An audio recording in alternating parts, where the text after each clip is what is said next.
લીલિયા મોટામાં સફાઈ કામદારો વચ્ચે અને સરપંચ વચ્ચે આખરે સમાધાન થયું। લીલિયા મોટા ગ્રામ પંચાયતના સફાઈ કામદારો દ્વારા છેલ્લા 8 દિવસથી પોતાના કામથી અળગા રહી પોતાના કામ સિવાય અન્ય કામ સોંપાતા તે કામનો વિરોધ નોંધાવતા સફાઈ કામદારો દ્વારા વિરોધ કરવામાં આવેલ, જેને લઈને છેલ્લા 8 દિવસથી સફાઈ કામદારો પોતાની રીતે કામથી અળગા રહ્યા હતા અને જ્યાં સુધી તેમના પ્રશ્નોનું નિરાકરણ ન આવે ત્યાં સુધી કામ નહીં કરવા માટેનો લેખિત પત્ર રાજુભાઈ વાળા દ્વારા ગ્રામ પંચાયતને પાઠવેલ, જેમને લઈને આજરોજ અમરેલી જિલ્લા વાલ્મીકી સમાજના પ્રમુખ અરવિંદભાઈ સીતાપરા તેમજ ભાવનગર જિલ્લા વાલ્મીકી સમાજના પ્રમુખ જયંતિભાઈ નૈયા લીલિયા સફાઈ કામદારોની વારે આવેલા અને તાત્કાલિક સરપંચ જીવનભાઈ વોરા સાથે ગ્રામ પંચાયત કચેરીએ સફાઈ કામદારોને સાથે રાખી બેઠક કરેલ, ત્યારે આવેલ આગેવાનો દ્વારા બંને પક્ષોને સાંભળીને આખરે સમાધાનની નીતિ અપનાવેલ હતી। સફાઈ કામદારો અને સરપંચ વચ્ચે કામને લઈને થયેલી અણસમજ દૂર કરેલ અને કામદારોને કામ પર ચડી જવા સૂચના આપેલ। આ તકે ઉપસરપંચ વિજય શેખલિયા, એડવોકેટ અને સામાજિક આગેવાન સંજય બગડા, પત્રકારો દીપક ભટ્ટ, ઇમરાન પઠાણ, અરજદાર રાજુભાઈ વાળા, સચિન વાળા, દામજીભાઈ મુકાદમ, મુકેશભાઈ શિરમાન સહિતના લોકો ઉપસ્થિત રહીને આવેલા મહેમાનોનો આભાર માન્યો હતો। સફાઈ કામદારના જે આપણે પટ્ટાવાળા કે સુપરવાઇઝર કે જમાદાર જે કંઈ કહીએ એને સફાઈ કામદારો સાથે જે ટસલ થઈ કે ભાઈ આ પાઇપ ખોલવાનું કામ મારું નથી, મારું કામ તો સફાઈ કામનું કામ છે, બરાબર।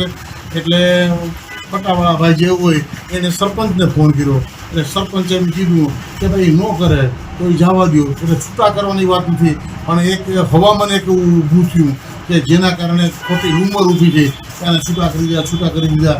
સરપંચે કીધું કે ભાઈ મેં છૂટા કરવાનું કોઈને કીધું નથી। સફાઈ કામદારોને પૂછ્યું કે તમને કોઈને છૂટા કર્યા કે છૂટા કરવાનું અમને કોઈ સંભળાવ્યું નથી, બરાબર। એવું સરપંચે સાથે છે અને જેને બોલ્યા છે એ પણ સાથે છે, એટલે એ બાબતમાં કોઈ હુકમ નથી થયો કે છૂટા કરી દેવાના, બરાબર।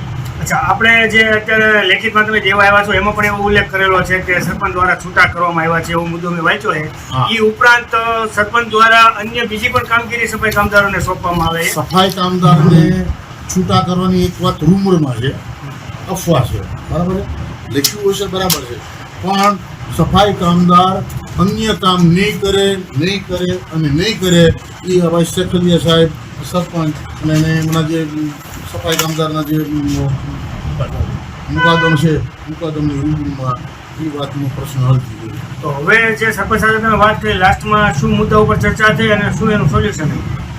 સરપંચ સાથે બધી જ વાત છે કે જે તમારા સફાઈ કામદારો છે એને લઘુત્તમ વેતન ધારા પ્રમાણે એને રોજમદાર ચૂકવવાના।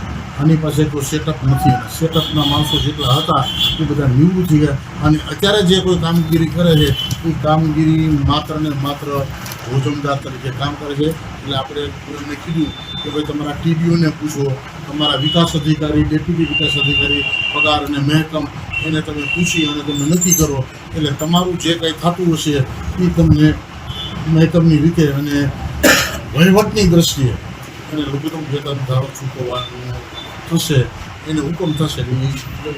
જે હતી રજૂઆત જેને લેખિત આપી હતી એની એકબીજા સામે બેઠા ચર્ચા કરી લીધી, અમુક હતી અમુક નહોતું, જે કાંઈ હતું તે એની સ્પષ્ટતા કરી લીધી, બાકી કોઈ એવી રજૂઆત કે એવું કાંઈ હતું નહીં। અને જે ભ્રમને બહાર ફેલાવેલું હતું એ તદ્દન એક ખોટું હતું અને બાકીના એ લોકોને જે કીધું હતું એની એક ચોખવટ થઈ ગઈ છે અને એ સિવાય બીજું કાંઈ વિશેષ કાંઈ હતું નહીં। આ મુદ્દા ઉપર એ લોકો એવું પણ કહે છે કે અન્ય કામગીરી પણ તમે એમની પાસે લેવામાં આવે છે એવું નહીં, કામગીરી અન્ય કોઈ લેવામાં નહોતી। ભૂગર્ભ ગટરનું જ એક પાઇપ રિપેર કરવાનો હતો, પણ એ છતાં એને કદાચ યાદબી લાગતું હોય કે એવું લાગતું હોય કે ભાઈ આ કામ છે અમારામાં ન આવતું હોય તો આપણે ફરી નહીં કરાવી લીધું। પછી એ લોકોને કંઈક પગાર વધારાનું એ અંગેનું પણ હતું। પગારનું તો એમાં એવું છે કે જે 2011થી જે ગ્રાન્ટ આવે છે અને એ તો એ બધાને ખબર છે કે ઓક્ટોબરની ગ્રાન્ટ જે આવે છે સફાઈ માટેની 92,000 રૂપિયા આવે છે। પર ડે ખર્ચો જે મહિનાનો આવે છે એ ટોટલ ખર્ચો 2,50,000થી 2,75,000 રૂપિયા સુધીનો આવે છે। નવી ગ્રાન્ટને માગી છે, નવું જ્યારે આવશે ત્યારે એ લોકોની જે કંઈ એક સામાયિક માગણી છે એમાંથી 100% પ્રયત્ન કરશું પૂર્ણ થાય।